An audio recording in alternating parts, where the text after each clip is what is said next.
मालदीव्स में मोइजू की पहली बड़ी हार हुई और पूरे मालदीव में जश्न शुरू हो गया। दरअसल मोइजू ने इंडिया आउट का कैंपेन चलाया और इसी का खामियाजा मालदीव की जनता भुगत रही है। खबर आ रही है कि मालदीव के अंदर मोइजू अपने ही देश में घिर गए हैं, क्योंकि मालदीव के विपक्षी दल ने संसद में देश में शिक्षकों की कमी का मुद्दा उठा दिया है।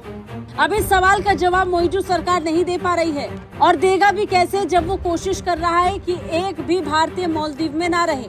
चलिए अब जानते हैं कौन से विपक्षी नेता ने मोइजू की नींद उड़ा दी है। दरअसल मालदीव के स्थानीय मीडिया के मुताबिक मालदीवियन डेमोक्रेटिक पार्टी के सांसद मोहम्मद शाहिद ने मोइजू सरकार से भरी संसद में सवाल किया और कह दिया कि इंडिया आउट अभियान के चलते कई शिक्षक देश छोड़कर जा चुके हैं। इसकी वजह से देश में शिक्षकों की कमी हो गई है, बच्चों की पढ़ाई बाधित हो रही है।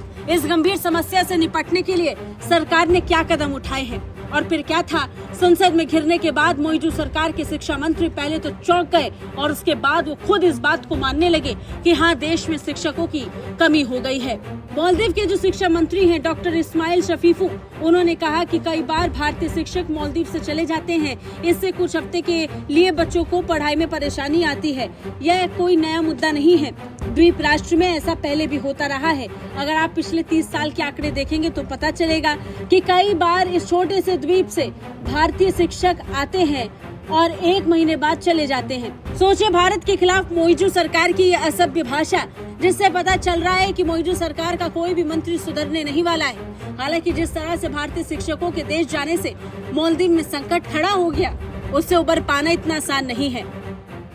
मोइजू सरकार के लिए और चीन भी इसमें कोई मदद नहीं कर सकता, क्योंकि मोइजू सरकार भारत के खिलाफ एक कैंपेन छेड़े हुए थे।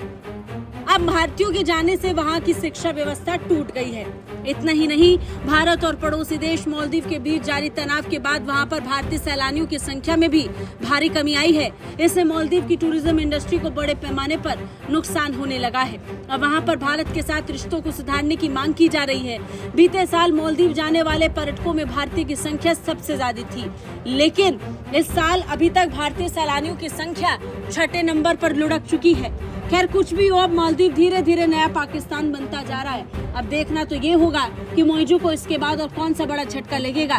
क्या कहेंगे आप? कमेंट करके जरूर बताएं। ब्यूरो रिपोर्ट, भारत तक।